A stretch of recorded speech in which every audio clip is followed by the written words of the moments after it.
Pertanyaan ketiga, dalam pernyataan saya tadi, karena ada beberapa daerah yang ingin melepaskan diri dari Indonesia, apakah berarti ada kemungkinan Indonesia ini tidak? Saya kira kita ini kembali kepada kaidah. Bagaimana di dalam kaidah itu sesuatu yang ada sebabnya pasti ada jenisnya. Sesuatu yang ada sebabnya pasti ada jenis. Indonesia ini sekarang usianya berapa? 51. Dan ada tanggal lahirnya ya. Tahun 38 Sumpah Pemuda. Tahun 45 Proklamasi Kemerdekaan. Sebelumnya Indonesia kan tidak ada. Indonesia ini dulu kalau apa namanya? Kalau sejarah yang paling lama yang kita kenal itu kerajaan Majapahit. Di mana Majapahit ini kekuasaannya, pengaruh kekuasaannya sampai ke Kamboja dan Tiongkok. Itu Majapahit. Kemudian setelah Majapahit itu runtuh diganti dengan kerajaan Mataram, maka berlaku proses Islamisasi. Dan syariat Islam ini oleh kerajaan Mataram benar-benar dilaksanakan secara kafah. Sampai-sampai Syekh Siti Jenar itu dihukum mati. Itu kan pelaksanaan syariat itu. Karenanya, jadi lima proses Islamisasi Wali Songo dulu ya. Wali Songo ini dulu proses Islamisasi pada awalnya memang pendekatan budaya. Tetapi setelah negara berkuasa, sudah bukan budaya lagi.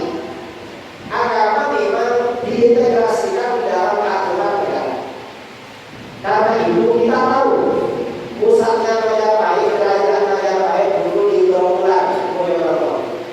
Itu oleh kerajaan Mataram dimusnahkan, tidak ada sisanya sampai sekarang.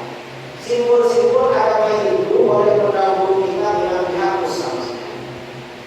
Itu proses Islamisasi yang tidak mau diislamkan, mantan penggawa-penggawa Majapahit melarikan diri ke Bali. Orang Bali yang masih hidup, kan rajanya masih ada ya, orang kerajaan. Itu kan keturunan Raja Majapahit. Tidak mau diislamkan dari Bali. Itu yang gak akal.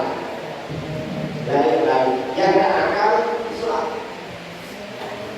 Nah, ini prosesnya bagaimana? Kita ini kalau membaca sejarah proses Islamisasi ini di Indonesia. Mengapa? Memang para ulama kita dulu ini berdagang. Tapi berdagang itu sebenarnya bukan tujuan. Berdagang itu hanya wasilah. Tujuan utamanya adalah dakwah. Sebenarnya mereka bukan berdagang. Mereka itu para ulama sufi yang berdakwah menggunakan wasilah perdagangan. Cuma yang dibaca pedagang-pedagang dari India dan India itu di dalam buku-buku sejarah. Nah, kemudian pada waktu kekuatan kerajaan Majapahit ya, ketika yang menjadi Raja Majapahit itu kalau tidak salah Raja Amangkubumi. Raja Amangkubumi ini melamar putrinya Raja Kampah di Kamboja. Kebetulan Raja Kampah itu Muslim yang melamar orang Hindu. Mungkin karena takut, akhirnya putrinya dikasihkan. Akhirnya Raja Hindu menikah dengan